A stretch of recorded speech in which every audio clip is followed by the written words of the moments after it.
everyone, so I'm basically trying to get through my list of most requested videos, and one that's often requested is my everyday skincare routine. So seeing as it's summer, I thought I would share with you my summer skincare routine. So I'm going to start with my evening skincare and then talk to you a bit about my daytime skincare routine. So first of all, I'm guessing that most of us need to remove our makeup, and my product of choice is the Garnier Micellar Cleansing Water. Now I've used this one for quite a while after trying loads of different micellar waters, Bioderma, the La Roche-Posay one I used for quite a long time. I've tried probably 5 or 6 different brands, and the reason I use this one is, one, because of the price. It ranges in different shops from $2.99 to $6.99. Savers is the cheapest at $2.99, so I always get a few bottles in there. But I find it just as good as all of the others, so I don't really see why I should justify paying between £10 and £25 for one, when this does the job just as well, in my opinion. So yeah, this is the Garnier one, and I just use cotton pads. Again, I just will use any generic ones. These are Johnson's ones, but I usually use ones from Boots. Basically, I just wipe that over my eyes. It's really gentle, it doesn't sting your eyes or anything, and then use some more cotton pads for my face, and my makeup is removed. Now I definitely like the fact that all my makeup is pretty much off my face before I go in with a cleanser, because I used to cleanse my makeup off and you never really feel like your face is properly clean. So I then go on to my cleanser. One I've been using for almost a month now is the Benefit Be Right Foaming Clean Facial Wash, which looks like this. It's really nice, it smells amazing, it's very gentle. It says 1-step gentle facial wash. The Benefit skincare is a bit pricey, but it's absolutely lovely. It has just a very gentle scent to it, and it foams up really nicely, and I just literally lather it under some water, wash my face, and I'm good to go. So that is what I use for my facial wash. So next on to my favourite scrub of choice.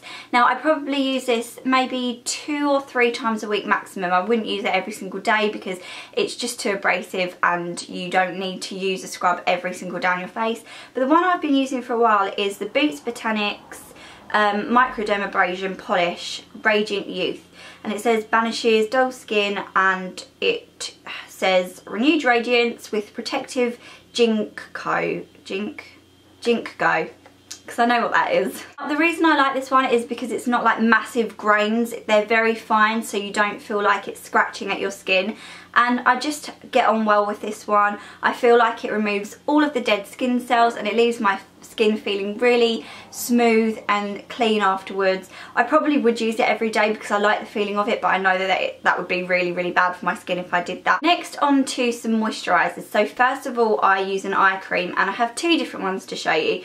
So the first one is the Estee Lauder Advanced Night Repair, which looks like this. I tend to use this one more these days than the next one that I'm going to show you. It's just a really nice product. Again, this is a bit on the luxury end of the scale rather than drugstore, but I like to mix it up. I like to have a bit of both, and I just find that this does help with dark circles, bags, and I also have a slight line under my eye here which I hate, and I find that this helps to reduce that slightly.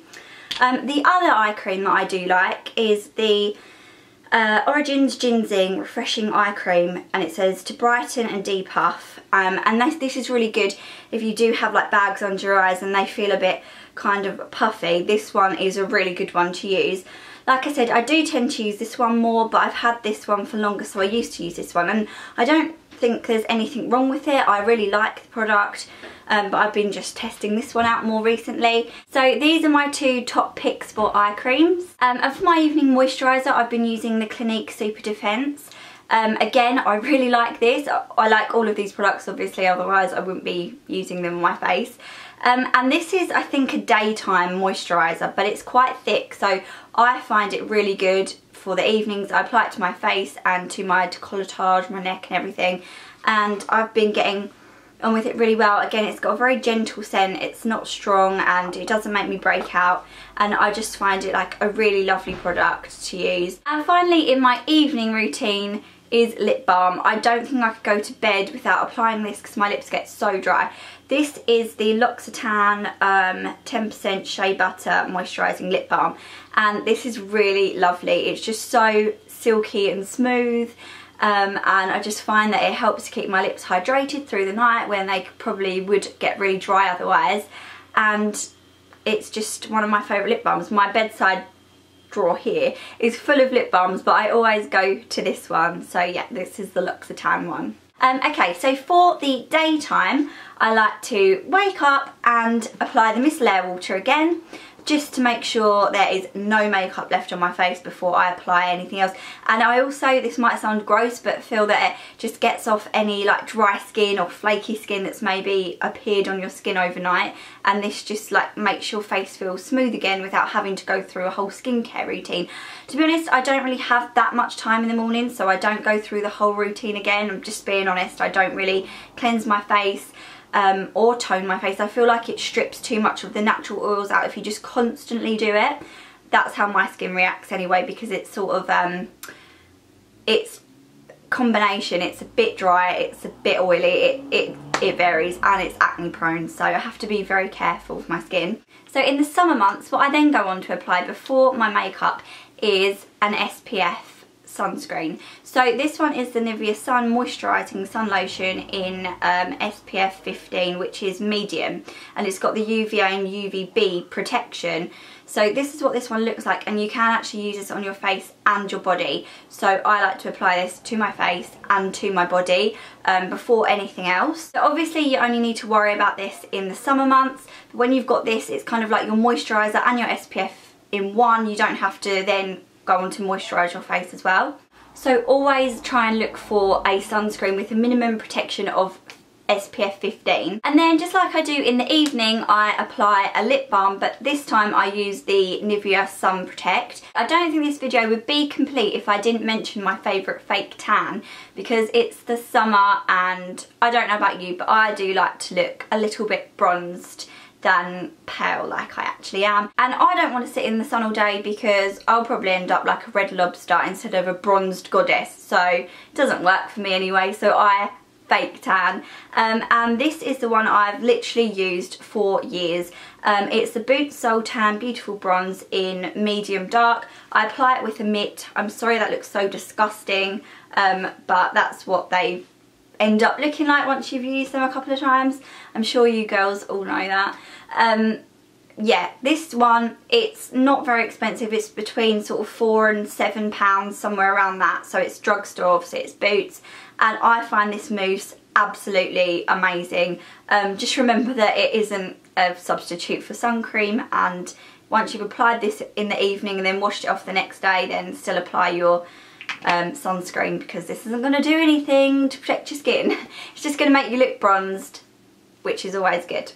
So this being a summer skincare routine, that's all of the products that I use, but I thought I'd just show you a couple more things that help protect your skin from the sun. So first of all, sunglasses if it is a really sunny day. These are a must-have. And when you're buying sunglasses, you should always look for that little, I think it's UV 400, the symbol, the CE mark, something like that. It will say on the glasses if they're like 100% UV protection. So these are my current favourite pair, which I really, really love. So they're going to protect your eye area from the sun. It's so sensitive around here, and this area is where you're going to prematurely age as well if you have too much sun damage. So as well as like exposing yourself to getting certain skin cancers, which nobody wants, you could also expose yourself to premature aging around the eye area. And again, it might seem a bit strange that I'm mentioning this in a skincare routine, but protecting your skin is so important. So a couple of other things to note to protect your skin from the sun, as well as the sunglasses, wearing a wide brimmed hat, so maybe like a floppy straw hat or a beach hat is always good on the really hot days. And take something to throw over your shoulders. It's probably the last thing you want to do in the summer is cover up, but when the sun is really hot, then it's really good to have something like this kimono just to throw over your shoulders, because they're kind of areas that get really burnt quickly. So yeah, this one is just one that I've had for a long time and I absolutely love. It's very lightweight, so it doesn't make you hot, and it's always good to have something in case it gets chilly in the evening. And another good thing to note is to take time out of the sun when the sun is at its strongest, which, believe it or not, is from 11 AM to 3 PM. So maybe if you're out all day, then sit in the shade or have a rest, go and have lunch inside somewhere. I have done a video with cancer research recently, which will be linked at the end of this video, where you can see the effects of sun damage on my skin, which was a little horrifying. Luckily I've got away with quite a lot because I haven't had that much sun exposure, but my eye area was the most damaged, and that's where the most sun damage was. And since working with him and filming that video, applying sunscreen to my face and all over my body has become so much more important. I've learnt so much more. So I hope you enjoyed my evening skincare routine, my daytime skincare routine, and just some general hints and tips for keeping your skin safe from the sun. You might not appreciate it now, but you will definitely appreciate it when you're older, and so will I. So yeah, I hope you enjoyed this video. There'll be a link on the end slate to go and check out my video with cancer research if you want to check out what my skin looks like with 1, no makeup, and 2, the sun damage on my skin. It's really interesting to find out. That will be linked at the end, so make sure you watch that. And for all the other info on Cancer Research UK and how to stay safe in the sun, there's links in the box below, so make sure you go and check those out. Thanks for watching, everyone. Bye!